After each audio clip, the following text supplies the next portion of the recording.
இன்னைக்கு நாள் உலகத்தில பிரேக்கிங் நியூஸ் தலைப்பு செய்தி ஒரு முஸ்லிம். ஹாய் ஹலோ வணக்கம் மைபோன் அஸ்ஸலாமு அலைக்கும். உலகத்துல இன்றைக்கு நியூயார்க் நகரத்துடைய சமீபத்தில் மாநகர செயற்கான தேர்தல் நடைபெற்று முடிந்திருக்கிறது.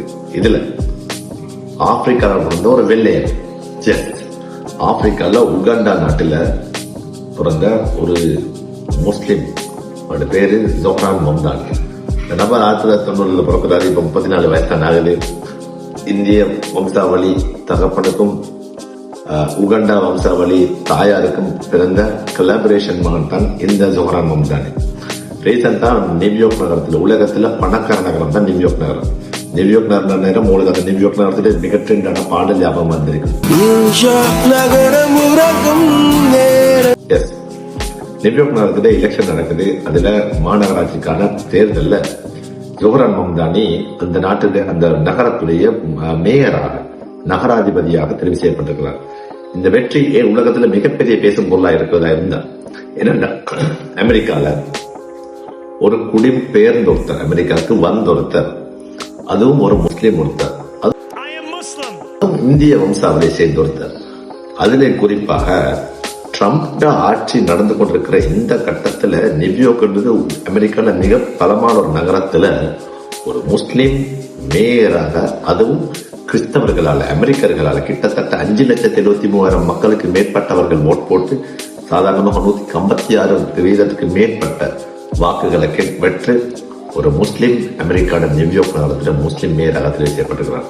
ஆனா உலகத்தில் ஒரு மிகப்பெரிய நகரத்தில் ஒரு முஸ்லிம் மேயராக வாழ்ந்து இது முதல் தடவை அல்ல.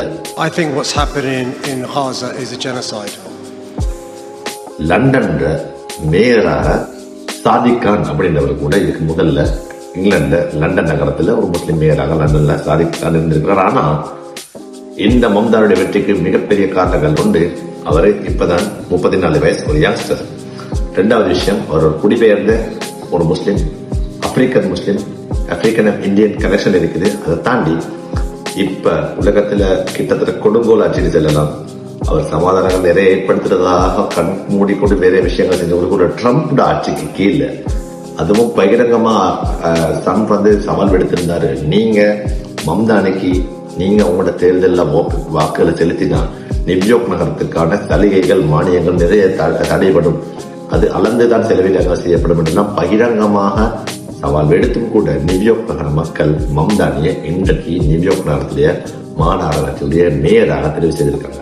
Donald Trump, since I know you're watching, I have 4 words for you. Turn the volume up. So இது மாதிரி ஸ்ரீலங்கால ஒரு முஸ்லிமுக்கு ஜனாதிபதியாக சார்ஜ் இருக்கா இல்லைன்னு கமெண்ட்ல சொல்லுங்க.